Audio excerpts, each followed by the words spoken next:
welcome back to my vlog channel. Welcome back to my channel. Merci de vous abonner. N'oubliez pas de vous abonner et d'activer la cloche pour avoir la notification. Puis voir qu'est-ce que j'ai prévu pour vous pour le temps des fêtes. Aussi, likez. Un petit like s'il vous plaît, un petit like. Donc aujourd'hui, je fais une vidéo sur le petit lutin que voilà. Car cette année, j'ai décidé de mettre un petit peu de magie dans la maison. Puis de faire réagir mes enfants avec ce petit lutin. Ce petit lutin que voilà, que j'ai acheté au Dollarama en passant. Puis, dans le fond, c'est ça. Mais je regardais les idées sur Internet, puis j'étais comme, regarde là, mettre du papier de toilette partout dans la maison, échapper le céréal à terre, mettre la farine à terre. Regarde, non, that's not what I'm gonna do, you know. Alors, aujourd'hui, je vous donne 25 idées de petits lutins pour ne pas comme détruire sa maison ou se rajouter comme du travail supplémentaire là. Comme c'est déjà assez de travail là, le temps des fêtes là, acheter les cadeaux, trouver les cadeaux, emballer les cadeaux, tu sais comme recevoir du monde à la maison, comme hey, regarde là, on va pas se mettre du bordel en plus de ça. Fait que je me suis dit, je vais vous donner des petites idées qui ne vont pas détruire votre maison ou vous donner plus de travail. Alors, premièrement, vous pouvez cacher le lutin un peu partout dans la maison. Dans le frigo, vous pouvez le mettre dans le four, puis tu sais, vous pouvez le mettre dans le congélateur, vous pouvez le cacher dans les tiroirs, dans l'armoire à côté, dans la boîte de céréales. Le matin, quand tu vas verser le céréal, oups, le lutin va apparaître, puis les enfants vont trouver ça bien comique. Ils vont être comme, mais qu'est-ce qu'il fait là, le lutin? Vous pouvez le mettre dans un verre, tu sais. Vous pouvez le mettre en dessous d'une assiette écrasée.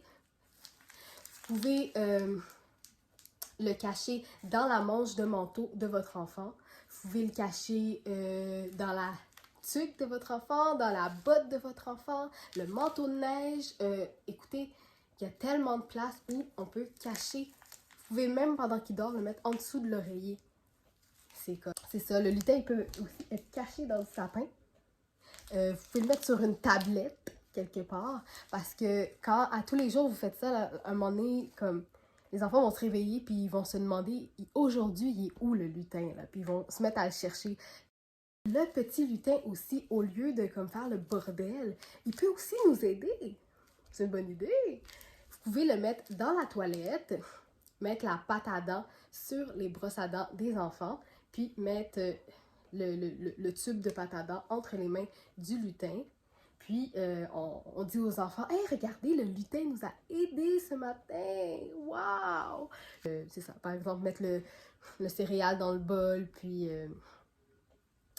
mettre le lutin dans le céréal, je veux dire, dans la boîte, tu sais, comme ça, comme si c'est lui qui avait mis les céréales, tu sais, puis tout ça.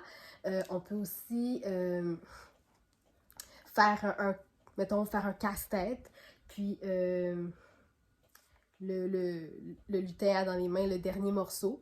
Fait que ça peut aussi être un jeu, puis dire, regardez les enfants, le lutin a commencé un casse-tête, est-ce qu'on l'aide à terminer? Vous pouvez mettre plusieurs trous dans le casse-tête, puis est-ce qu'on l'aide à terminer? Puis tout ça, il avait commencé un casse-tête, fait que ça c'est vraiment le fun, c'est cute comme jeu. J'ai vu aussi sur internet le caca de lutin, là. Vous pouvez comme scotcher le lutin sur le bol de toilette, puis mettre comme des petits...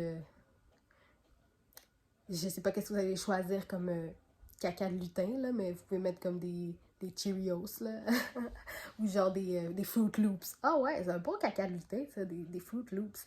Mettre des Fruit Loops ou mettre comme du chocolat, des choses comme ça. Faire un petit dessin, un dessin de Noël, ou imprimer un dessin de Noël, commencer à le colorier, puis mettre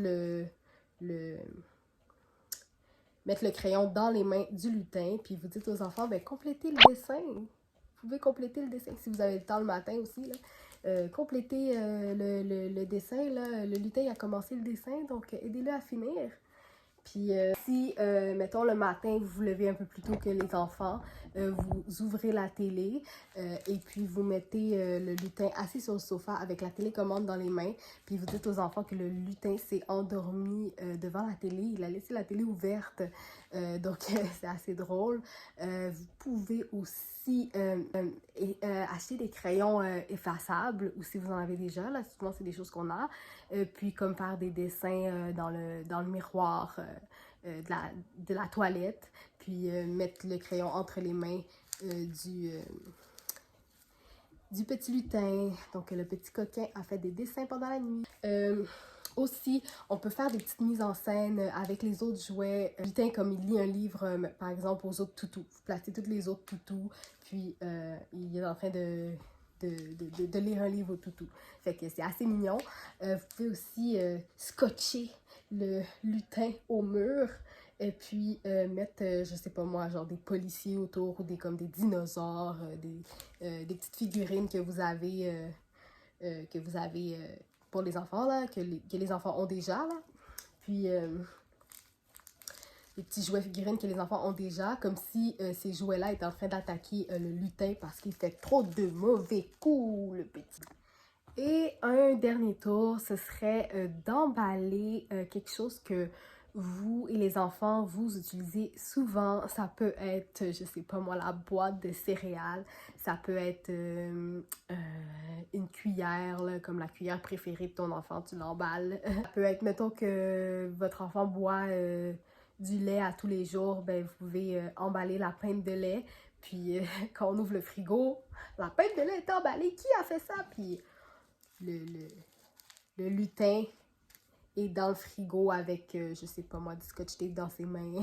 Puis c'est ça. Donc, c'était tout pour mes idées. Mes petits tours de lutin qui peuvent être vraiment mignons, peuvent mettre la magie dans le temps des fêtes pour les enfants, puis sans vous donner comme une charge de travail comme intense de plus, là, comme, tu sais, on veut plaire à nos enfants, mais on veut pas non plus s'épuiser, là. Donc, c'est ça.